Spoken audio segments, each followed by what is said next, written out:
ഇനി കാണിക്കുന്നത് ജീഷുവിലെ രാജകൊട്ടാരമാണ്. ഷാജിങ്ഷിയുടെ ബ്രദറായിട്ടുള്ള ഷാജിങ്യാനാണ് അവിടുത്തെ രാജാവ്. അമ്മയായിട്ടുള്ള രാജ്ഞി ഷാജിങ്യാൻ്റെ കൊട്ടാരത്തിലേക്ക് വരികയാണ്. അവിടെ പുറത്ത് കുറേ കാവൽക്കാർ നിൽപ്പുണ്ട്. അകത്താണെങ്കിൽ കുറേ പെണ്ണുങ്ങളായിട്ട് പാട്ടും കൂത്തും ഡാൻസും ഒക്കെയാണ് നടന്നുകൊണ്ടിരിക്കുന്നത്.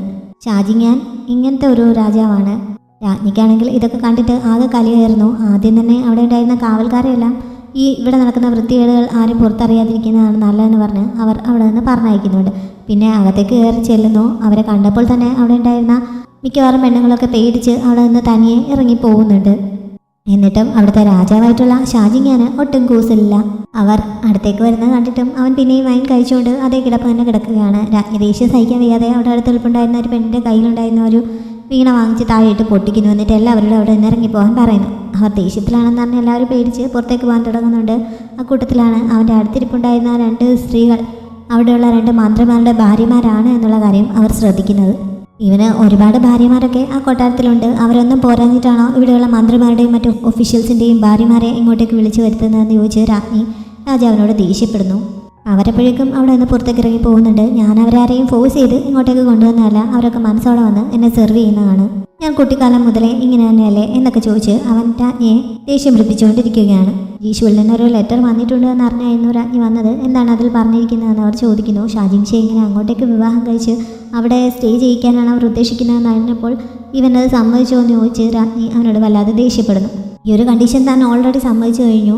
ഷാജിങ്ഷി അവിടെ സ്റ്റേ ചെയ്ത് കഴിഞ്ഞാൽ ഷാജിങ്ഷിയുടെ കൺട്രോളിലുള്ള പിങ്ലിയാങ് സിറ്റി തിരികെ തൻ്റെ കൺട്രോളിലാക്കാൻ പറ്റും. അതേപോലെ തന്നെ ഷാജിങ്ഷിയുടെ കയ്യിൽ ഇപ്പോഴുള്ള മിലിറ്ററി പവർ മുഴുവൻ തൻ്റെ കീഴിലാക്കാൻ പറ്റും. അതാണ് ഷാജിങ്യാൻ്റെ ഉദ്ദേശം. അതുകൊണ്ട് തന്നെ ഇതിന് തനിക്ക് എതിർപ്പില്ല എന്ന് അവൻ അമ്മയോട് പറയുന്നു.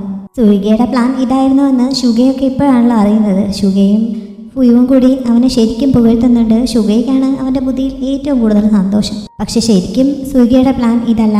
ഷാജിങ്ഷി ഇങ്ങനെ ഇവിടെ ട്രാപ്പിലാവും എന്നറിഞ്ഞു കഴിയുമ്പോൾ അവൻ സഹായത്തിനായിട്ട് ഇവിടെയുള്ള അവൻ്റെ ആ സ്പൈയെ സമീപിക്കും. അങ്ങനെ അതാരാണെന്ന് കണ്ടുപിടിക്കുകയാണ് സുഗയുടെ ഉദ്ദേശം. ഇനി ഷാജിങ്ഷി സ്റ്റേ ചെയ്യുന്ന സ്ഥലത്ത് എപ്പോഴും ഒരാളെ കാവലിൽ നിർത്താൻ അവൻ ഓർഡർ നൽകുന്നുണ്ട്. ഇക്ഷ്യാവോ എപ്പോഴും നിംഫയോട് ചോദിച്ച് താൻ ആ കൊക്കയിലേക്ക് വീണ ദിവസം നടന്ന ആ സംഭവങ്ങൾ മനസ്സിലാക്കി എന്തിനാണ് ഷാജിങ്ഷി തന്നെ കൊല്ലാൻ ശ്രമിച്ചതെന്ന് അറിയാൻ എന്തെങ്കിലും ക്ലൂ കിട്ടുമെന്ന് ശ്രമിച്ചുകൊണ്ടിരിക്കുകയാണ്. അന്ന് നടന്ന സംഭവങ്ങളൊക്കെ തനിക്ക് ഓർത്തെടുക്കാൻ വേണ്ടി അന്നത്തെ കാര്യങ്ങളൊക്കെ ഒന്ന് പറയാമെന്ന് അവൾ നിംഫയോട് ചോദിക്കുന്നു. യുദ്ധത്തിൽ ജയിച്ചതിൻ്റെ സന്തോഷത്തിൽ അന്ന് വൈകിട്ട് എല്ലാവരും ആർമി ക്യാമ്പിൽ അതിൻ്റെ ആഘോഷങ്ങളിലായിരുന്നു. താൻ കുറേ അധികം വൈൻ കഴിച്ചു പോയി. അതുകൊണ്ട് കുറച്ച് കഴിഞ്ഞപ്പോൾ അവിടെ ഉണ്ടായിരുന്ന സൈനികരിൽ ആരുമായിട്ടോ ചെറിയ പ്രശ്നമുണ്ടാക്കി. പിന്നെ അധികം വൈകാതെ ഉറങ്ങിപ്പോവുകയും ചെയ്തു. പിന്നെ അടുത്ത ദിവസം രാവിലെ ഉണർന്നപ്പോഴാണ് അവളിങ്ങനെ മിസ്സിംഗ് ആണ് എന്നും കൊക്കയിലേക്ക് വീഴുന്നത് കണ്ടു എന്നൊക്കെ അറിയുന്നതെന്ന് നിംഫെ അവളോട് പറയുന്നു. അവൻ പറയുന്നത് കള്ളമാണോ എന്ന് ഇക്ഷ്യാവോയ്ക്ക് സംശയം തോന്നുന്നുണ്ട്. അതുകൊണ്ട് അവൾ കുറെ കൂടി ചോദ്യങ്ങളൊക്കെ ചോദിക്കുന്നുണ്ട്. പക്ഷേ അധികം വൈകാതെ അവൻ പറയുന്നത് സത്യമാണെന്ന് അവൾക്ക് ബോധ്യപ്പെടുന്നു. നിംഫെ പറയുന്നത് സത്യം തന്നെയാണെന്നാണ് തോന്നുന്നതെന്ന് അവൾ ഷുയേയിങ്ങിനോട് പറയുന്നുണ്ട്. ഷുയേയിങ്ങിനും നിംഫയുടെ കാര്യത്തിൽ വലിയ ഡൗട്ടില്ല. കാരണം അവൻ്റെ മനസ്സിലെന്താണെന്നുള്ളത് മുഖത്ത് നിന്ന് വായിച്ചെടുക്കാൻ പറ്റുന്ന രീതിയിൽ നിഷ്കളങ്കനാണ് നിംഫെ എന്നാണ് ഷുയേയിങ്ങിന് ഇതുവരെ തോന്നിയിരിക്കുന്നത്. അതുകൊണ്ട് അവളും അതിനെ സപ്പോർട്ട് ചെയ്യുന്നു. പിന്നെ ഷാജിങ്ഷിയോട് കാര്യങ്ങൾ ചോദിച്ചറിയാൻ അവനോട് കുറച്ചുകൂടി അടുത്ത് പെരുമാറിയാലേ പറ്റുകയുള്ളൂ. അവൻ്റെ കണ്ടീഷൻ ഇപ്പോൾ തന്നെ ഓക്കെ ആയിരിക്കുന്നു. അതുകൊണ്ട് അധികം വൈകാതെ അവൻ തിരികെ ആ സത്രത്തിലേക്ക് പോകാൻ സാധ്യതയുണ്ട്. അതിനു മുമ്പ് അവൻ്റെ കയ്യിൽ നിന്ന് എന്തെങ്കിലും വിവരങ്ങൾ കിട്ടുമോ എന്ന് ശ്രമിച്ച് നോക്കണമെന്നും ഇക്ഷ്യാവോ പറയുന്നുണ്ട്. സുയിയെ ഷാജിങ്ഷി ഇവിടെ ട്രാപ്പിലാക്കാൻ ഇങ്ങനെ ഒരു കെണി ഒരുക്കിയത് കാരണം പ്രൈം മിനിസ്റ്റർ അതെങ്ങനെ തടയാമെന്നുള്ള ചിന്തയിലാണ്. അതിനു വേണ്ടിയിട്ട് മന്ത്രി ഷെൻവോനെ അവിടേക്ക് വിളിപ്പിച്ചിട്ട് വേറെ കുറേ മന്ത്രിമാരെയും കൂട്ടി സുയിക്കെതിരായിട്ട് നാളെ രാജാവിന് മുന്നിൽ ഒരു അപ്പീൽ നൽകാൻ പ്രൈം മിനിസ്റ്റർ അയാളോട് ആവശ്യപ്പെടുന്നുണ്ട്. ജീഷുവിൽ നിന്ന് ഷാജിങ്ഷിയുടെ വിവാഹ സമ്മാനമായിട്ടുള്ള സാധനങ്ങളൊക്കെ എത്തിക്കൊണ്ടിരിക്കുകയാണല്ലോ. അത് അധികം വൈകാതെ ഇവിടെ എത്തിച്ചേരും. അത് എത്തിക്കഴിഞ്ഞാൽ ഉടനെ തന്നെ ഇവിടെ തടവിലുള്ള തങ്ങളുടെ ആൾക്കാരെ സ്വതന്ത്രമാക്കാൻ രാജാവിനോട് ആവശ്യപ്പെടണം. എന്നിട്ട് ഇക്ഷ്യാവോയും കൊണ്ട് എത്രയും പെട്ടെന്ന് തന്നെ ഇവിടെ നിന്ന് തിരികെ പോകണം എന്നൊക്കെയാണ് ഷാജിങ്ഷി ഇപ്പോൾ പ്ലാൻ ചെയ്യുന്നത്. സുയിയെ തനിക്കെതിരെ ഉണ്ടാക്കുന്ന പണിയെപ്പറ്റി അവനിപ്പോൾ യാതൊരു ഐഡിയയുമില്ല. സുഷയിലെ മാർക്കറ്റുകളെക്കുറിച്ചൊക്കെ പഠിക്കാനായിട്ട് അവൻ രഹസ്യമായി വേറെ ഏർപ്പാടാക്കിയിട്ടുണ്ടായിരുന്നു. അവിടുത്തെ കാര്യങ്ങളൊക്കെ നോക്കി മനസ്സിലാക്കി വന്നവൻ വേറെ ആരോട് അന്വേഷിക്കുന്നു. ഇത് നല്ല രീതിയിൽ പോയിക്കൊണ്ടിരിക്കുന്ന ഒരു രാജ്യമാണ്. ഇവിടെ എത്തുന്നതിന് മുമ്പ് ഇത്ര നല്ല രീതിയിലായിരിക്കും ഇവിടെ കാര്യങ്ങൾ പോകുന്നതെന്നൊന്നും ഒരിക്കലും വിചാരിച്ചിരുന്നില്ല. ഇവിടുത്തെ ഫെങ് പിങ്ജങ് ശരിക്കും നല്ലൊരു രാജാവാണ് എന്നൊക്കെ വേറെ അവനോട് പറയുന്നു. അതേപോലെ തന്നെ സുയിക്കയും തങ്ങളാരും വിചാരിച്ചിരുന്നത് പോലെ ഒരു ക്രൂരനായിട്ടുള്ള രാജകുമാരൻ മാത്രമല്ല, അവൻ്റെ മനസ്സ് വായിക്കാൻ ഭയങ്കര ബുദ്ധിമുട്ടാണ്. അവൻ ഇവിടെ അധികാരത്തിലെത്തിക്കഴിഞ്ഞാൽ ഇപ്പോഴത്തെ രാജാവിനേക്കാൾ കൂടുതൽ നല്ല രീതിയിലായിരിക്കും ഇവിടെ കാര്യങ്ങൾ പോകുന്നതെന്നും വേറാൻ പറയുന്നുണ്ട്. അതുകൊണ്ട് തന്നെ സൂയിക്ക് അധികാരത്തിലെത്താൻ ഒരു രീതിയിൽ സമ്മതിക്കരുത്. അങ്ങനെ സംഭവിച്ചു കഴിഞ്ഞാൽ പിന്നെ തങ്ങളുടെ രാജ്യത്തിന് ഒരിക്കലും ഇവരെ ജയിക്കാൻ സാധിക്കില്ല എന്ന് ഷാജിങ്ഷിയും പറയുന്നു. ഇവരിങ്ങനെ സംസാരിച്ചുകൊണ്ട് നിൽക്കുന്ന സമയത്ത് ഇക്ഷിയാവോ ഷാജിങ്ഷിക്ക് കഴിക്കാനായിട്ട് എന്തോ റെഡിയാക്കി കൊണ്ട് അങ്ങോട്ടേക്ക് വരുന്നുണ്ട്. പക്ഷേ അവൻ അത് കഴിക്കാൻ വേറാൻ ആദ്യം സമ്മതിക്കുന്നില്ല. അവൾ അതിലെന്തെങ്കിലും പോയിസൺ ചേർത്തിട്ടുണ്ടോ എന്നുള്ള സംശയം കൊണ്ടാണ് വേറാൻ അത് പുറത്ത് കാണിക്കാതെ മറ്റൊരു രീതിയിൽ അവനെ അത് കഴിപ്പിക്കാതിരിക്കാൻ ശ്രമിച്ചത്. അവൻ ഇങ്ങനെ ചെയ്യുന്നത് ഇക്ഷിയാവോയുടെ മനസ്സിലും സംശയമുണ്ടാക്കുന്നു. പക്ഷേ ഷാജിങ്ഷി അതിന് സമ്മതിച്ചു കൊടുക്കാതെ അവൾ കൊണ്ടുവന്ന് എടുത്ത് കഴിക്കുന്നുണ്ട്. ഇക്ഷിയാവോ തിരികെ പോയി കഴിഞ്ഞപ്പോൾ ഷാജിങ്ഷി വേറാനെ കുറ്റപ്പെടുത്തുകയും ചെയ്യുന്നു. അവൾ ഓർമ്മകൾ തിരികെ കിട്ടി ഷാജിങ്ഷിയെ കൊല്ലാൻ ശ്രമിക്കുമോ എന്നാണ് വേറാൻ്റെ ഭയം. പക്ഷേ അങ്ങനെ പേടിക്കേണ്ട ഒരാവശ്യമില്ല. അവളിപ്പോൾ എൻ്റെ അടുത്തേക്ക് തിരികെ വന്നിരിക്കുന്നതിനെ എനിക്ക് വലിയ കാര്യമായിട്ടാണ് തോന്നുന്നത്. ഒരു തവണ എനിക്ക് അവളുടെ വിശ്വാസം നഷ്ടപ്പെടുത്തേണ്ടി വന്നു. ഇനിയെങ്കിലും അത് സംഭവിക്കാതെ എനിക്ക് അവളെ കൂടെ നിർത്തണമെന്നൊക്കെ ഷാജിങ്ഷി പറയുന്നുണ്ട്. അത് കഴിഞ്ഞ് ഇക്ഷിയാവോ അവർക്ക് വേണ്ടി ഫുഡ് റെഡിയാക്കിയിരുന്നത് കഴിക്കാനായിട്ട് രണ്ടുപേരും കൂടി പോകുന്നുണ്ട്. അവിടെ ചെന്ന് കഴിഞ്ഞപ്പോൾ വേറാനും ഷാജിങ്ഷിക്കൊപ്പം ഇരുന്ന് ഫുഡ് കഴിക്കാൻ തുടങ്ങുന്നതുണ്ട്. മുമ്പും ഇതേപോലെ അവൻ്റെ ഒപ്പം ഒരുമിച്ചിരുന്ന് തങ്ങൾ കഴിച്ചിട്ടുണ്ടോ എന്ന് അവൾ ചോദിക്കുന്നു. അവനിങ്ങനെ സ്റ്റാറ്റസ് ഡിഫറൻസ് ഒന്നും ഒരിക്കലും കാണിച്ചിട്ടില്ല. മുമ്പൊരു തവണ ഇതിൻ്റെ പേരിൽ അവൻ അവളെ തല്ലുക വരെ ചെയ്തിട്ടുണ്ട് എന്ന് പറഞ്ഞ് വേറാൻ അതിനെപ്പറ്റി പറയുന്നു. ഡെത്ത് ക്യാമ്പിൽ നിന്ന് അവളെ രക്ഷപ്പെടുത്തി കൊണ്ടുവന്ന ശേഷം ഒരു തവണ ഇവർ പുറത്തു പോയ സമയത്ത് അവൾ ഒരു കടയിൽ ചെന്ന് അവിടെ ഉണ്ടായിരുന്ന കമ്മലുകളൊക്കെ നോക്കി നിൽക്കുന്നത് കണ്ടപ്പോൾ അവൾക്കത് വാങ്ങാൻ താല്പര്യമുണ്ടോ എന്ന് അവൻ ചോദിക്കുന്നുണ്ട്. പക്ഷേ ഡെത്ത് ക്യാമ്പിൽ വെച്ച് ഇങ്ങനെയുള്ള സാധനങ്ങളൊന്നും അണിയാനുള്ള യോഗ്യത തങ്ങൾക്കില്ല എന്നാണ് തങ്ങളുടെ മാസ്റ്റർ പറഞ്ഞു തന്നിട്ടുള്ളത്. അതുകൊണ്ട് താനിത് ആഗ്രഹിക്കുന്നത് ശരിയല്ല എന്ന് അവൾ പറയുന്നുണ്ട്. അതിന് മറുപടിയായിട്ടാണ് അവൻ കയ്യിലുണ്ടായിരുന്ന ആ ചെറിയ ചാട്ടവാറ് പോലെയുള്ള സാധനം കൊണ്ട് അവളെ ചെറുതായിട്ടൊന്ന് അടിച്ചിട്ട് ഇനി മേലിൽ ഇങ്ങനെയുള്ള സ്റ്റാറ്റസ് ഡിഫറൻസിനെ കുറിച്ചൊന്നും പറയരുത്. നമ്മളെല്ലാവരും മനുഷ്യരാണ്. എല്ലാവരും ജനിക്കുന്നതും ജീവിക്കുന്നതും മരിക്കുന്നതുമെല്ലാം ഒരേപോലെ തന്നെയാണ്. അതുകൊണ്ട് ഇങ്ങനെയുള്ള വ്യത്യാസങ്ങളുടെ ഒന്നും ആവശ്യമില്ല എന്നൊക്കെ പറഞ്ഞ് അവളെ വഴക്ക് പറഞ്ഞിട്ട് അവൾക്കത് വാങ്ങാനായിട്ട് കുറച്ച് പണവും അവൻ നൽകുന്നുണ്ട്. അവൻ ഇതിനെക്കുറിച്ച് പറഞ്ഞ സമയത്ത് ഇക്ഷിയാവോയ്ക്ക് ഇതിനെക്കുറിച്ച് ഓർമ്മ വരുന്നുണ്ട്. അവൾക്ക് അത് ഓർമ്മ വന്നു എന്ന് അറിഞ്ഞപ്പോൾ അവൾ മറ്റെന്തെങ്കിലും ഓർത്ത് കാണുമോ എന്ന് വേറാൻ ടെൻഷൻ ആവുന്നുണ്ട്. അതുകൊണ്ട് നീ വേറെ എന്തൊക്കെ ഓർത്തെടുത്തു എന്ന് അവൻ അവളോട് ചോദിക്കുന്നു. എൻ്റെ ഓർമ്മകൾ അങ്ങനെ തനിയെ തിരികെ വരില്ല. അന്ന് നടന്ന സംഭവങ്ങളൊക്കെ വേറെ ആരെങ്കിലും ഇങ്ങനെ മെൻഷൻ ചെയ്യുന്ന സമയത്ത് അതിനെക്കുറിച്ച് ഓർത്തെടുക്കാനേ എനിക്ക് പറ്റുകയുള്ളൂ എന്നാണ് ഷുയെ എന്നോട് പറഞ്ഞിരിക്കുന്നത്. അതുകൊണ്ട് അന്ന് സുഷിയുമായിട്ടുള്ള യുദ്ധം നടന്നതിന് ശേഷം എന്താണ് സംഭവിച്ചതെന്ന് ഓർത്തെടുക്കാൻ എന്നെ ഹെൽപ്പ് ചെയ്യാമോ എന്ന് ഇക്ഷിയാവോ തിരിച്ച് അവരോട് ചോദിക്കുന്നു. ഷാജിങ്ഷിയോടാണ് അവളിത് ചോദിച്ചത്. പക്ഷെ അതിന് മറുപടി നൽകിയത് വേറാനായിരുന്നു. അന്നവൾ സൂയികയെ അമ്പെയ്ത് വീഴ്ത്തിയ ശേഷം അതിൻ്റെ വിജയാഘോഷത്തിൻ്റെ സമയത്ത് അതിനെക്കുറിച്ചൊക്കെ തങ്ങളെല്ലാവരും കൂടി ഒരുമിച്ചിരുന്ന് സംസാരിക്കുകയായിരുന്നു. സൂയികയെ കൊല്ലാൻ പറ്റിയില്ലല്ലോ എന്നുള്ള വിഷമമായിരുന്നു നിനക്ക് എന്നൊക്കെയാണ് വേറാൻ അവളോട് പറയുന്നത്. പക്ഷേ നിങ്ഫയെ കുറച്ച് മുമ്പ് അവളോട് പറഞ്ഞ കാര്യങ്ങൾ വെച്ചിട്ട് അന്ന് രാത്രി അവർ സംസാരിക്കുന്ന സമയത്ത് നിങ്ഫയും വേറാനും മാത്രമേ ഉണ്ടായിരുന്നുള്ളൂ. ഇക്ഷിയാവോയെ അവിടെയൊന്നും കാണാനുണ്ടായിരുന്നില്ല. അവൾ ഷാജിങ്ഷിയുടെ ഒപ്പം ആയിരുന്നിരിക്കണം എന്നാണ് നിങ്ഫയെ അവളോട് പറഞ്ഞു കൊടുത്തിരുന്നത്. ഇത് രണ്ടും രണ്ട് രീതിയിലാണല്ലോ പറയുന്നത്. ഇതിൽ ആരായിരിക്കും കള്ളം പറയുന്നത്? വേറാനായിരിക്കുമോ കള്ളം പറയുന്നത്? അങ്ങനെയാണെങ്കിൽ അവൻ എന്തിനാണ് ഇങ്ങനെ പറയുന്നത്? അവനും അന്ന് തന്നെ കൊല്ലാൻ ശ്രമിച്ച കൂട്ടത്തിൽ ഉണ്ടായിരിക്കുമോ എന്നൊക്കെ ഇക്ഷിയാവോയ്ക്ക് ഇത് കേട്ടപ്പോൾ സംശയമാവുന്നു. അവൻ്റെ മനസ്സിലിത് പറയുന്നതിന് വേണ്ടി അവൾ അവനെ ഒന്നുകൂടി ടെസ്റ്റ് ചെയ്യുന്നുണ്ട്. അന്ന് ഷാജിങ്ഷിയും തങ്ങൾക്കൊപ്പം ഉണ്ടായിരുന്നോ എന്ന് അവൾ ചോദിച്ചപ്പോൾ ഉണ്ടായിരുന്നു. തങ്ങളെല്ലാവരും കൂടി ഒരുമിച്ച് നിന്ന് സംസാരിക്കുകയായിരുന്നു. പക്ഷേ സൂയികയെ കൊല്ലാൻ പറ്റാത്തതിൻ്റെ വിഷമം അവൾക്കുണ്ടായിരുന്നു. അതുകൊണ്ട് അവനോട് തനിച്ച് പ്രതികാരം ചെയ്യാനാണെന്ന് പറഞ്ഞ് സൂയികയെ അപകടപ്പെടുത്തുന്നതിന് വേണ്ടിയിട്ടാണ് ആരോടും പറയാതെ അവൾ തങ്ങളുടെ ഇടയിൽ നിന്ന് പോയത്. പിന്നീട് അടുത്ത ദിവസമാണ് ഇങ്ങനെ അപകടത്തിൽപ്പെട്ടു എന്നൊക്കെ അറിയുന്നത് എന്നൊക്കെയാണ് വേറാൻ അവളോട് പറയുന്നത്. താൻ കൊക്കയിൽ നിന്ന് താഴേക്ക് വീഴുന്ന ആരൊക്കെയോ കണ്ടിരുന്നു എന്ന് റിപ്പോർട്ട് ചെയ്തല്ലോ എന്ന് പറഞ്ഞപ്പോൾ അതിനെക്കുറിച്ച് പറഞ്ഞിരുന്നു. പക്ഷേ അവൾക്ക് അമ്പേറ്റ വിവരം ഇപ്പോൾ പറഞ്ഞപ്പോഴാണ് തങ്ങൾ അറിയുന്നത്. അവൾ അബദ്ധത്തിൽ താഴേക്ക് വീണുവെന്നാണ് അതുവരെ തങ്ങൾ വിചാരിച്ചിരുന്നതെന്നൊക്കെ വേറാൻ പറയുന്നു. അതോടെ പറയുന്നത് മുഴുവൻ കള്ളമാണെന്ന് അവൾക്ക് ഉറപ്പാവുന്നുണ്ട്. അവളെ അപകടപ്പെടുത്താൻ ശ്രമിച്ചത് ആരാണെന്ന് എന്തെങ്കിലും കണ്ടുപിടിക്കുകയാണെങ്കിൽ ഉറപ്പായും അയാൾക്ക് തക്ക ശിക്ഷ നൽകും. അവൾ ഒട്ടും വിഷമിക്കേണ്ട കാര്യമില്ല എന്നും വേറാൻ പറയുന്നുണ്ട്. ഇത്രയുമായപ്പോൾ ഇക്ഷിയാവോയ്ക്ക് സഹിയായിരുന്നു. അവൾ കയ്യിലുണ്ടായിരുന്ന ചോപ്സ്റ്റിക്കൊക്കെ താത്തു വെച്ചിട്ട് എന്തായാലും അവനെ കണ്ടുപിടിച്ചാൽ ഞാനും വെറുതെ വിടാൻ പോകുന്നില്ല. അവന് വേണ്ട ശിക്ഷ ഞാൻ തന്നെ നൽകിക്കോളാം എന്ന് പറയുന്നുണ്ട്. പിന്നെ ഇനി അവിടെ ഇരിക്കാൻ താല്പര്യമില്ലാത്തതുകൊണ്ട് ഷാജിങ്ഷിക്ക് കുറച്ചുകൂടി മെഡിസിനൽ ഫുഡ് റെഡിയാക്കാൻ ഷുയെ ഇങ്ങനോട് പറയാമെന്ന് പറഞ്ഞ് അവൾ അവിടെ നിന്ന് എഴുന്നേറ്റ് പോകുന്നുണ്ട്. ഇപ്പോഴും വേറാൻ അവളെ സംശയമുള്ളതുപോലെയാണല്ലോ ഇങ്ങനെ ചോദ്യം ചെയ്തത്. ഇതുവരെ നിനക്ക് അവളെ വിശ്വാസമായില്ല എന്ന് ചോദിച്ച് ഷാജിങ്ഷി ഇപ്പോഴും അവനെ വഴക്ക് പറയുന്നു. ഇനി ഇങ്ങനെയുള്ള കാര്യങ്ങൾ ചോദിക്കില്ല. ഇപ്പോൾ പൂർണ്ണമായും ബോധ്യപ്പെട്ടിരിക്കുന്നു. ഇനി അവന് ഇഷ്ടമുള്ളതുപോലെ അവളോട് ഇടപഴകിക്കോളാൻ വേറാൻ സമ്മതിക്കുന്നുണ്ട്. പ്രിൻസസ് വെഡ്ഡിങ് ഡ്രസ്സൊക്കെ ട്രൈ ചെയ്ത് നോക്കുകയാണ്. രാജ്ഞിയാണ് അവളുടെ ഡ്രസ്സൊക്കെ പ്രിപ്പയർ ചെയ്തിരിക്കുന്നത്. ആ ഡ്രസ്സിന് ചേരുന്ന ഒരു കമ്മലും രാജ്ഞി റെഡിയാക്കി നൽകിയിട്ടുണ്ട്. പക്ഷെ അത് ധരിക്കാതെ മുമ്പൊരു ബർത്ത്ഡേക്ക് അവളുടെ അച്ഛൻ സമ്മാനിച്ച ഒരു കമ്മലാണ് അവൾ ചൂസ് ചെയ്യുന്നത്. അതേപോലെ തന്നെ ഷാജിങ്ഷിക്ക് വിവാഹ സമ്മാനമായി നൽകാനായിട്ടൊരു ജെയ്ഡ് ലോക്കറ്റും അവൾ റെഡിയാക്കി വെച്ചിട്ടുണ്ട്. ഇതൊക്കെ ധരിച്ച് അവൾ നല്ല സന്തോഷത്തിലിരിക്കുകയാണ്. ഷാജിങ്ഷിയുടെ അടുത്ത് നിന്ന് എഴുന്നേറ്റ് പോയ ഇക്ഷിയാവോയ്ക്ക് വേറാനാണോ നിങ്ഫയാണോ കള്ളം പറയുന്നതെന്ന് ഡൗട്ടായിരിക്കുകയാണല്ലോ. അതുകൊണ്ട് തന്നെ നിങ്ഫയോട് ചോദിച്ച് ഒന്നുകൂടി കാര്യങ്ങൾ ക്ലിയർ ആക്കുന്നതിന് വേണ്ടിയിട്ട് അവൾ ഷുയേയിങ്ങിനോട് വിവരം പറഞ്ഞ് നിങ്ഫയ്ക്കുള്ള ഫുഡുമായിട്ട് അവൻ്റെ അടുത്തേക്ക് ചെല്ലുന്നു. അവന് ഫുഡ് നൽകിയ ശേഷം അവൻ കഴിച്ചുകൊണ്ടിരിക്കുന്ന സമയത്ത് അന്ന് ആ യുദ്ധം നടന്ന ദിവസത്തെ കാര്യങ്ങൾ ഓർത്തെടുക്കാൻ തന്നെ ഒന്നുകൂടി ഹെൽപ്പ് ചെയ്യണമെന്ന് പറഞ്ഞ് അന്നത്തെ കാര്യങ്ങൾ അവൾ ഒന്നുകൂടി ചോദിക്കുന്നു. അന്ന് ആരെങ്കിലും ഷാജിങ്ഷിയെ കണ്ടിരുന്നു എന്നാണ് അവൾ ചോദിക്കുന്നത്. അവളിപ്പോൾ ചോദിച്ചപ്പോഴാണ് തനിക്ക് മറ്റൊരു പ്രധാനപ്പെട്ട കാര്യം ഓർമ്മ വന്നത്. അന്ന് ഷാജിങ്ഷിയെ മീറ്റ് ചെയ്യാനായിട്ട് ഒരു കച്ചവടക്കാരൻ വന്നിരുന്നുവെന്ന് നിങ്ഫയെ ഓർത്തെടുത്ത് പറയുന്നു. അയാൾ വന്ന വണ്ടി കുറച്ച് ലക്ഷൂറിയസ് ആയിട്ടുള്ളതായിരുന്നു, ഒരാൾ മാത്രമേ ഉള്ളായിരുന്നു എന്നൊക്കെ നിങ്ഫയ്ക്ക് അറിയാമായിരുന്നുള്ളൂ. അയാൾ എന്തായാലും അവൻ നേരിട്ട് കണ്ടിരുന്നില്ല. തൻ്റെ ഓർമ്മകളൊക്കെ വീണ്ടെടുത്ത് എത്രയും പെട്ടെന്ന് പഴയ ഇക്ഷിയാവുമായി മാറുന്നതിന് വേണ്ടിയിട്ടാണ് താൻ ഇങ്ങനെയൊക്കെ ഇടയ്ക്കിടയ്ക്ക് വന്ന് ചോദിക്കുന്നത്. എന്തായാലും തൽക്കാലം ഇതിനെപ്പറ്റി ഷാജിങ്ഷിയോടും വീറാനോടും ഒന്നും പറയണ്ടെന്നുകൂടി ഇക്ഷിയാവോ അവനോട് പറയുന്നുണ്ട്. അവനത് സമ്മതിക്കുന്നു. അവൻ ഇതുവരെ അവളുടെ കാര്യത്തിൽ ഒരു ഡൗട്ടും തോന്നിയിട്ടില്ല. എന്തായാലും ഇതോടെ കള്ളം പറയുന്നത് വേറാനാണ് എന്ന് അവൾക്ക് ഉറപ്പായിരിക്കുന്നു. അവനിങ്ങനെ തന്നോട് കള്ളം പറയേണ്ട ആവശ്യം എന്താണ്? അന്നത്തെ ഈ സംഭവത്തിൽ അവനും കൈയുണ്ടായിരിക്കുമോ? അന്ന് കൊക്കയിൽ നിന്ന് താഴെ വീണ ശേഷം തന്നെ ആക്രമിച്ചവർ വേറാൻ പറഞ്ഞയച്ചവരായിരിക്കുമോ എന്നൊക്കെ ഇവളിങ്ങനെ ചിന്തിച്ച് മുന്നോട്ട് പോകുന്ന സമയത്ത് വേറാൻ അവൾക്ക് കുറച്ച് മുന്നിലായി നിൽക്കുന്നു. അവൾ തൻ്റെ സംശയമൊന്നും പുറത്ത് കാണിക്കാതെ അവൻ്റെ അടുത്തേക്ക് നിന്ന് നാച്ചുറലായിട്ട് സംസാരിക്കുന്നു. ഷാജിങ്ഷി ഇങ്ങനെ ഈ സുഷിയുമായിട്ട് വിവാഹ അലയൻസ് ഉണ്ടാക്കുന്നതിന് അവളുടെ അഭിപ്രായം എന്താണെന്ന് അറിയാനായിരുന്നു വേറാൻ വന്നത്. എൻ്റെ അഭിപ്രായത്തിൽ അതിൽ എന്തെങ്കിലും പ്രാധാന്യമുണ്ടോ എന്ന് അവൾ ചോദിച്ചപ്പോൾ ഉണ്ടെന്ന് തന്നെ അവൻ പറയുന്നു. തങ്ങൾക്കിടയിലെ അഫെയറിനെ പറ്റി അവൻ അറിയാമായിരുന്നുവെന്ന് അതോടെ അവൾക്ക് മനസ്സിലാവുന്നുണ്ട്. അവൻ അറിയേണ്ടത് ഇപ്പോൾ അവൾക്ക് ഓർമ്മയില്ലെങ്കിലും നാളെ ഒരിക്കൽ അവളുടെ ഓർമ്മകൾ തിരിച്ച് കിട്ടിക്കഴിയുമ്പോൾ ഇക്കാര്യത്തിൽ അവൾ എന്ത് തീരുമാനമായിരിക്കും എടുക്കാൻ പോകുന്നത് എന്നായിരുന്നു. ഷാജിങ്ഷിക്ക് ഇക്കാര്യം നേരിട്ട് അവളോട് ചോദിക്കാൻ ബുദ്ധിമുട്ടുള്ളതുകൊണ്ട് അവൻ്റെ സ്ഥാനത്ത് നിന്ന് അവന് വേണ്ടിയാണ് താനിത് ചോദിക്കുന്നതെന്നും അവൻ പറയുന്നു.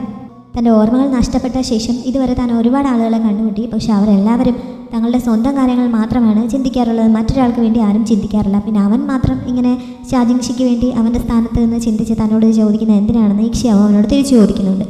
തൻ്റെ ഡ്യൂട്ടി മാത്രമാണിതെന്നാണ് അവൻ പറയുന്നത്.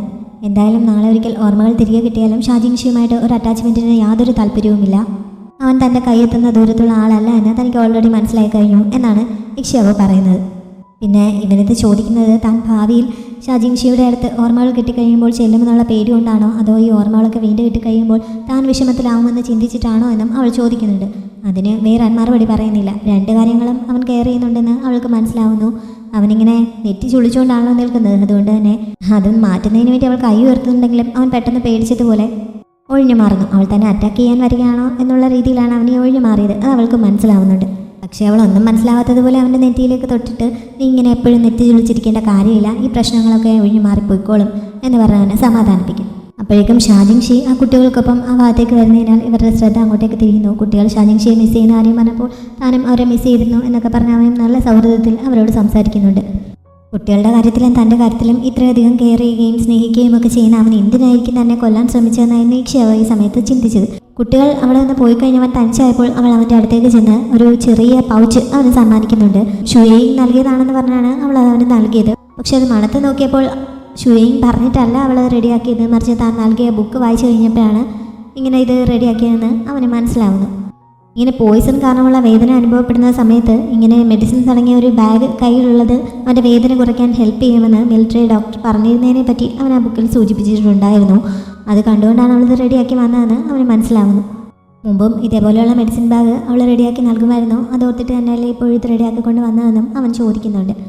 അവളത് സമ്മതിച്ചുകൊണ്ട് കുറച്ചുകൂടി അവൻ്റെ അടുത്ത് നിന്നിട്ട് മുമ്പ് അവനാണോ തന്നെ കൊല്ലാൻ ശ്രമിച്ചതെന്ന് വരെ താൻ സംശയിച്ചിട്ടുണ്ടായിരുന്നു. അങ്ങനെ ഒരു സംശയം മനസ്സിലുണ്ടായിരുന്നതുകൊണ്ടാണ് അവൻ സുഷിയിലേക്ക് വന്ന സമയത്ത് അവനോട് അകലെ പാലിച്ചത്. ഷുയേയിങ് തന്നെ ട്രീറ്റ് ചെയ്ത സമയത്ത് തന്നോട് വളരെ അടുപ്പമുള്ള ആരോ തൻ്റെ തൊട്ടടുത്ത് നിന്നാണ് ഷൂട്ട് ചെയ്തതെന്ന് പറഞ്ഞിരുന്നു. അതുകൊണ്ടാണ് അവനെയും അങ്ങനെ സംശയിച്ചത്. പക്ഷേ കഴിഞ്ഞ കുറച്ച് ദിവസങ്ങളായിട്ട് അവൻ നൽകിയ ബുക്ക് വായിച്ചു കഴിഞ്ഞപ്പോൾ തന്നെ ഷൂട്ട് ചെയ്യാൻ സാധ്യതയുള്ള ഏറ്റവും അവസാനത്തെ ആൾ അവനാണെന്ന് തനിക്ക് ബോധ്യപ്പെട്ടിരിക്കുന്നു എന്നൊക്കെ അവൾ പറയുന്നുണ്ട്. ഷാജിങ്ഷി ആദ്യം അവളത് പറഞ്ഞപ്പോൾ മുതൽ ആകെ ഷോക്കായി നിൽക്കുകയായിരുന്നു. പിന്നെ ഇങ്ങനെയൊക്കെ പറയുന്നത് കൂടി കേട്ടപ്പോൾ അവൻ ആകെ കുറ്റബോധം തോന്നുന്നുണ്ട്. പക്ഷേ അത് മുഖത്ത് കാണിക്കാതെ അവനൊരു ചിരിയൊക്കെ വരുത്തുന്നു. തനിച്ചായി കഴിഞ്ഞപ്പോൾ ആ മെഡിസിൻ ബാഗും കയ്യിൽ പിടിച്ച് അന്ന് അവളെ ഷൂട്ട് ചെയ്ത സംഭവത്തെക്കുറിച്ച് അവൻ ഓർക്കുന്നുണ്ട്. അവർ രണ്ടുപേരും മാത്രമേ അവിടെ ഉണ്ടായിരുന്നുള്ളൂ. അവൾ എന്തോ ചെയ്യാൻ തുടങ്ങിയപ്പോൾ അതിനെ എതിർത്തുകൊണ്ടാണ് അവൻ അവളെ എന്ന് ഷൂട്ട് ചെയ്തത്. എന്തായാലും ആ ദിവസത്തെ പറ്റി അവൾ ഒരിക്കലും ഓർക്കരുത് എന്നാണ് അവനിപ്പോഴും ആത്മാർത്ഥമായിട്ട് ആഗ്രഹിക്കുന്നത്. ഷാജിങ്ഷിയെ വാച്ച് ചെയ്യാനായിട്ട് സ്വിഗ്ഗി ആൾക്കാർ ഏർപ്പാടാക്കിയിട്ടുണ്ടായിരുന്നല്ലോ. പക്ഷേ ഇതുവരെ പ്രൈം മിനിസ്റ്ററുടെ ആൾക്കാർ അവൻ്റെ അടുത്ത് നിന്ന് അവനിങ്ങനെ അവിടെ സണ്ണിലായിട്ട് ജീവിക്കേണ്ടി വരും എന്നുള്ള കാര്യമൊന്നും ഇതുവരെ പറഞ്ഞിട്ടില്ല എന്നുള്ള കാര്യം ഫുയു അവൻ്റെ അടുത്ത് നിന്ന് റിപ്പോർട്ട് ചെയ്യുന്നു. എന്തായാലും തുടർന്നും അവനെ വാച്ച് ചെയ്തോളാൻ സ്വിഗ്ഗി ഓർഡർ നൽകുന്നു. പിന്നെ ഇക്ഷിയാവോ ഇപ്പോൾ ആ ഷുയേയിങ്ങിൻ്റെ ഒപ്പം പോയി താമസിക്കാൻ തുടങ്ങിയിട്ട് കുറച്ച് ദിവസങ്ങളായിരിക്കുന്നല്ലോ. ഷാജിങ്ഷിയും അവിടെ ഉണ്ട്. അതുകൊണ്ട് അവളിനെ തിരികെ വരുമോ അതോ അവൻ്റെ ഒപ്പം പോകുമോ എന്നുള്ള കാര്യത്തിൽ ഫുയു സംശയം പ്രകടിപ്പിക്കുന്നുണ്ട്. പക്ഷേ സൂര്യയ്ക്ക് അങ്ങനെ ഒരു സംശയവുമില്ല. സൂര്യ ഇക്ഷ്യാവോയ്ക്ക് തന്നെ കൊല്ലാൻ ശ്രമിച്ചത് ഷാജിങ്ഷിയാണ് എന്ന് മനസ്സിലായി കഴിഞ്ഞു. വേറെ ആരെങ്കിലും ആയിരുന്നു ഈ സാഹചര്യത്തെങ്കിൽ തങ്ങളുടെ ദേഷ്യം പ്രകടിപ്പിച്ച് അപ്പോൾ തന്നെ അവനെ കുത്തി കൊല്ലാൻ ശ്രമിച്ചേനെ. പക്ഷേ ഇക്ഷ്യാവോയ്ക്ക് താൻ എന്താണ് ചെയ്യേണ്ടതെന്ന് നന്നായിട്ടറിയാം. മണ്ടത്തരം കാണിക്കാതെ അവൾ തൻ്റെ ഉള്ളിലുള്ള വെറുപ്പ് മുഴുവൻ കടിച്ചമർത്തി അവൻ്റെ അടുത്ത് നിൽക്കുന്നത് ശരിയായ അവസരം നോക്കി അവനോട് പ്രതികാരം ചെയ്യാൻ വേണ്ടി തന്നെയാണ്. എല്ലാവർക്കും അതൊന്നും സാധിക്കില്ല. അവളുടെ ആ കഴിവിനെ സമ്മതിച്ചു കൊടുക്കണം. അവളെപ്പോലെ ഇത്ര കഴിവുള്ള ഒരാളെ നന്നായി നോക്കാതിരുന്നത് ഷാജിങ്ഷിയുടെ മണ്ടത്തരമാണ് എന്നൊക്കെ പറഞ്ഞ് സൂര്യയെ ഇക്ഷ്യാവോയെ വാനോളം പുകഴ്ത്തി പറയുന്നുണ്ട്. ഫുയുവിന് അവനിങ്ങനെ അവളെ പുകഴ്ത്തി പറയുന്നത് കേട്ടപ്പോൾ ചിരി വരുന്നുണ്ടെങ്കിലും അത് പ്രകടിപ്പിക്കുന്നില്ല. എന്തായാലും ഇക്ഷ്യാവോയെ പോലെ കണ്ട് പഠിച്ച് നാളെ ഒരിക്കൽ അവനെ ഇംപ്രസ് ചെയ്യിക്കാൻ പറ്റുന്ന രീതിയിൽ പെരുമാറാൻ താനും ശ്രമിക്കാം എന്നൊക്കെ പറഞ്ഞിട്ട് ഫുയു തൽക്കാലം അവിടെ നിന്ന് രക്ഷപ്പെട്ട് പോകുന്നുണ്ട്. ഷുയിങ്ങിൻ്റെ വില്ലയിൽ പേഷ്യൻസിൻ്റെ നല്ല തിരക്കുണ്ടായിരുന്നു. അവൾ ഇങ്ങനെ ഒരു ചെറിയ ക്ലിനിക്ക് നടത്തുന്നതിനെക്കുറിച്ച് സിറ്റിയിൽ അത്യാവശ്യം നല്ല രീതിയിൽ സ്പ്രെഡായിരിക്കുന്നു. അതുകൊണ്ടാണ് ഇത്രയധികം പേഷ്യൻസ് വരുന്നതെന്നൊക്കെ ഷുയിങ്ങിൻ്റെ അസിസ്റ്റൻറ്റ് ഇക്ഷ്യാവോയോട് പറയുന്നുണ്ട്. ഇക്ഷ്യാവോ പുറത്തേക്ക് പോകാൻ തുടങ്ങുന്ന സമയത്ത് അവിടെ നിൽക്കുന്ന പേഷ്യൻസിൻ്റെ കൂട്ടത്തിൽ രാജ്ഞി അവളെ കൊല്ലാനായിട്ട് പറഞ്ഞു വെച്ചിരിക്കുന്ന ആ ജനറലിനെയും കാണുന്നുണ്ട്. അവൾ അയാളെ ഒന്ന് നോട്ട് ചെയ്യുന്നു. പക്ഷേ ആരാണെന്ന് അവൾക്ക് മനസ്സിലാവുന്നില്ല. എന്തായാലും കൂടുതൽ സമയം അവിടെ നിൽക്കാതെ അവൾ പുറത്ത് കാത്തു നിൽപ്പുണ്ടായിരുന്ന ഫുയുവിൻ്റെ അടുത്തേക്ക് ചെല്ലുന്നു. സൂര്യയും തന്നെ മീറ്റ് ചെയ്യാനായിട്ട് വന്നിട്ടുണ്ടായിരിക്കുമെന്നായിരുന്നു അവൾ വിചാരിച്ചിരുന്നത്. പക്ഷേ സൂര്യ അധികം ദൂരത്തിലല്ലാതെ അവിടെ ഒരു സ്ഥലത്തുണ്ട്. അങ്ങോട്ടേക്ക് അവളെ കൂട്ടിക്കൊണ്ടുപോകാനാണ് വന്നതെന്ന് പറഞ്ഞ് ഫുയു അവളെ കൂട്ടിക്കൊണ്ടുപോകുന്നു. അവിടെയുള്ളൊരു റെസ്റ്റോറൻറ്റിലേക്കായിരുന്നു അവൻ അവളെ കൂട്ടിക്കൊണ്ടുപോയത്. സൂര്യ അവിടെ ഉണ്ടായിരുന്നു. അവൾ കുറച്ച് ദിവസമായിട്ട് ഷാജിങ്ഷിക്കൊപ്പം സ്റ്റേ ചെയ്തിട്ട് എന്തെങ്കിലും കാര്യങ്ങൾ മനസ്സിലാക്കിയോ എന്ന് സൂര്യ അവളോട് ചോദിക്കുന്നു. പക്ഷെ ഒന്നും പ്രത്യേകിച്ച് അറിയാൻ സാധിച്ചില്ല എന്നാണ് ഇക്ഷ്യാവോ ആദ്യം പറയുന്നത്. അവനെ വെറുതെ ദേഷ്യം പിടിപ്പിക്കാൻ വേണ്ടിയിട്ടാണ് അവനോട് അങ്ങനെ പറയുന്നത്. പിന്നെ എന്നാണ് ഷാജിങ്ഷിയാണ് തന്നെ കൊല്ലാൻ ശ്രമിച്ചതെന്ന് അവന് മനസ്സിലായതെന്ന് അവൾ ചോദിക്കുന്നു. നീ മനസ്സിലാക്കുന്നതിന് കുറച്ച് മുമ്പാണ് എനിക്കും അത് മനസ്സിലായത്. നിന്നോട് അതിനെക്കുറിച്ച് പറയാൻ എനിക്കൊരു ചാൻസ് കിട്ടിയില്ല എന്നേ ഉള്ളൂ എന്നവൻ പറയുന്നുണ്ട്. അവനങ്ങനെ മനസ്സിലാക്കിയതുകൊണ്ടാണ് തന്നെ ഷാജിങ്ഷിയുടെ അടുത്തേക്ക് പോകുന്നതിന് അവൻ തടഞ്ഞതെന്നും ഇക്ഷ്യാവോയ്ക്ക് മനസ്സിലായി കഴിഞ്ഞു. എന്തായാലും അവളെപ്പോലെ വിശ്വസ്തയായിട്ടുള്ള ഒരു ജനറലിനെ ഷാജിങ്ഷി കൊല്ലാൻ തീരുമാനിക്കണമെങ്കിൽ അത്രയ്ക്ക് സീക്രട്ടായിട്ടുള്ള എന്തെങ്കിലും കാര്യം അവൾ അറിഞ്ഞിട്ടുണ്ടായിരിക്കണമല്ലോ. അതെന്താണെന്നാണ് കണ്ടുപിടിക്കേണ്ടതെന്ന് സൂര്യ പറയുന്നുണ്ട്. അവൻ ഇത്രയൊക്കെ പറഞ്ഞ സ്ഥിതിക്ക് തനിക്ക് മനസ്സിലായ കാര്യങ്ങൾ അവളും പറയുന്നു. അന്ന് ആ യുദ്ധത്തിന് തലേ ദിവസം ഷാജിങ്ഷിക്കൊരു സീക്രട്ട് മിലിറ്ററി റിപ്പോർട്ട് കിട്ടിയത് കാരണം അവൻ അവസാന നിമിഷം തങ്ങളുടെ പ്ലാൻ മാറ്റിയതിനെ പറ്റിയും അതുപോലെ യുദ്ധം നടന്നെന്ന് രാത്രി സുഷയിൽ നിന്നുള്ള ഒരു മർച്ചൻ്റ് ഷാജിങ്ഷിയെ കാണാനായിട്ട് വന്നിരുന്നു. അയാളെ ഷാജിങ്ഷി മീറ്റ് ചെയ്ത സമയത്ത് ആ ടെൻറ്റിൽ താനും ഉണ്ടായിരിക്കാനാണ് സാധ്യത. അവർ തമ്മിൽ പറഞ്ഞ എന്താണെന്ന് തനിക്കിപ്പോൾ ഓർമ്മയില്ല. പക്ഷേ ആ പറഞ്ഞ കാര്യം താൻ കേട്ടതായിരിക്കണം ഷാജിങ്ഷി തന്നെ കൊല്ലാൻ തീരുമാനിച്ചതിന് കാരണമെന്നും അവൾ സംശയിക്കുന്നതായി പറയുന്നു. ഷാജിങ്ഷിയോട് നേരിട്ട് ഇതിനെക്കുറിച്ച് ചോദിച്ചാൽ അവൻ ഒരിക്കലും ഇതിന് ഉത്തരം നൽകാൻ പോകുന്നില്ല. അതുകൊണ്ട് അവൻ്റെ അടുത്ത് നിന്ന് എങ്ങനെയെങ്കിലും കാര്യങ്ങൾ മനസ്സിലാക്കാനേ പറ്റുകയുള്ളൂ. ഈ ഒരു ചാൻസേ നമുക്ക് കിട്ടുകയുള്ളൂ. അതുകൊണ്ടാണ് ഞാൻ അവൻ്റെ അടുത്ത് സ്റ്റേ ചെയ്തിരിക്കുന്നത്. എന്തായാലും ഞാൻ മുമ്പ് പറഞ്ഞതുപോലെ നിന്നോടുള്ള കോപ്പറേഷൻ ഒരിക്കലും നിർത്താൻ പോകുന്നില്ല. ഞാൻ എൻ്റെ വാക്ക് പാലിക്കും എന്നൊക്കെ അവൾ പറയുന്നുണ്ട്. തൻ്റെ ഭാഗത്ത് നിന്ന് ചെയ്യാൻ പറ്റുന്ന സഹായങ്ങൾ താനും ചെയ്തു കൊടുക്കാമെന്ന് അവനും ഉറപ്പ് നൽകുന്നു. അധിക സമയം ഇവിടെ സ്റ്റേ ചെയ്താൽ ഷാജിങ്ഷിക്ക് എന്തെങ്കിലും ഡൗട്ട് വയ്ക്കാൻ സാധ്യതയുണ്ട് എന്ന് പറഞ്ഞ് അവൾ പോകാനും എഴുന്നേൽക്കുന്നുണ്ട്. ഈ സമയത്ത് അവനൊരു ബോക്സ് അവൾക്ക് നൽകുന്നു. അതിലെന്താണെന്ന് ചോദിച്ചിട്ട് ഇത് ഞാൻ നിന്നോട് കാണിക്കുന്ന ദയാണെന്ന് മാത്രമാണ് അവൻ പറയുന്നത്. എന്തായാലും അത് തുറന്നു പോലും നോക്കാതെ അവൾ എടുത്തുകൊണ്ട് പോകാൻ തുടങ്ങുന്നു. പുറത്തേൽ കൊണ്ടായിരുന്ന ഫുയുവിനോട് അവളെ വണ്ടിയിൽ കൊണ്ടാക്കാൻ പറയുന്നുണ്ടെങ്കിലും അതിൻ്റെ ആവശ്യമില്ല. ഇനി ഇടയ്ക്കിടയ്ക്ക് തന്നെ കാണാനായിട്ട് അങ്ങോട്ട് വരാതിരിക്കുന്നതായിരിക്കും ഷാജിങ്ഷിക്ക് സംശയമൊന്നും തോന്നാതിരിക്കാൻ നല്ലതെന്ന് പറഞ്ഞിട്ട് അവൾ നടന്നു തന്നെയാണ് പോകുന്നത്. സൂര്യയ്ക്ക് മറ്റാരുടെയും കാര്യത്തിൽ കാണിച്ചിട്ടില്ലാത്തതുപോലെയുള്ള ഒരു കെയർ ഇക്ഷ്യാവോയുടെ കാര്യത്തിൽ കാണിക്കുന്നുണ്ടോ എന്ന് ഫുയുവിന് ഈ സമയം സംശയമാവുന്നുണ്ട്. അവനത് സൂര്യയോട് ചോദിക്കുകയും ചെയ്യുന്നു. ആദ്യം സൂര്യ നിഷേധിക്കുന്നുണ്ടെങ്കിലും പിന്നെ ഞാൻ അവളുടെ കാര്യത്തിൽ കെയർ ചെയ്യുന്നതിൽ എന്താണ് തെറ്റ്? അവൾ എൻ്റെ വീട്ടിലെ ഒരു അംഗമല്ലേ, ഞാനല്ലാതെ പിന്നെ ആരാണ് അവളുടെ കാര്യത്തിൽ കെയർ ചെയ്യുക എന്നൊക്കെ ചോദിച്ച് സൂര്യ അതിനെ എതിർത്ത് നിൽക്കുന്നു. ഈ സമയത്താണ് സൂര്യ അങ്ങോട്ടേക്ക് വന്നിട്ട് രാജാവ് അവനെ കാണാനായി വിളിപ്പിക്കുന്നുണ്ട് എന്ന് പറയുന്നത്. ഷാജിങ്ഷി ഈ സമയം അവൻ്റെ ഹെൽത്തൊക്കെ ഒരുവിധം ഓക്കെ ആയതുകൊണ്ട് തിരികെ സത്രത്തിലേക്ക് പോകാനുള്ള തയ്യാറെടുപ്പിലായിരുന്നു. അവന് പോകാനുള്ള വണ്ടിയിൽ വന്നിരിക്കുന്നു. പക്ഷേ ഇക്ഷ്യാവോയെ എവിടെയും കാണാനുണ്ടായിരുന്നില്ലല്ലോ. ഇക്ഷ്യാവോയെ ആരോ കാണാമെന്ന് അവളങ്ങനെ പുറത്തേക്ക് പോയി എന്നാണ് അറിഞ്ഞതെന്ന് വീറാൻ അവൻ്റെ അടുത്ത് വന്ന് പറയുന്നുണ്ട്. കുറച്ച് അപ്പുറത്ത് നിന്നായിട്ട് ഷുയിങ് ഇത് കേൾക്കുന്നുണ്ടായിരുന്നു. ഇക്ഷ്യാവോയ്ക്ക് ഇവിടെ ഫാമിലിയോ ഫ്രണ്ട്സോ ഒന്നും ഇല്ലല്ലോ, പിന്നെ അവളെ ആര് കാണാൻ അന്വേഷിക്കാനാണ് എന്ന് ഷാജിങ്ഷി സംശയം ചോദിക്കുന്നത് കേട്ടപ്പോൾ ഷുയിങ് അങ്ങോട്ടേക്ക് ചെന്നിട്ട് ഞാൻ കുറച്ച് മെഡിസിൻ വാങ്ങുന്നതിന് വേണ്ടി അവളെ പറഞ്ഞയച്ചതാണ്. ഇവിടെ നല്ല തിരക്കായതുകൊണ്ട് ഞങ്ങൾക്ക് ആർക്കും പോകാൻ സമയം കിട്ടിയില്ല എന്ന് പറഞ്ഞ് തൽക്കാലം അഡ്ജസ്റ്റ് ചെയ്യുന്നു. എന്തായാലും അവൾ തിരികെ എത്തുമ്പോൾ താൻ തിരികെ പോയ കാര്യം പറയണമെന്ന് പറഞ്ഞിട്ട് അവളോട് യാത്ര പറഞ്ഞ് അവൻ തൽക്കാലം തിരികെ പോകുന്നുണ്ട്.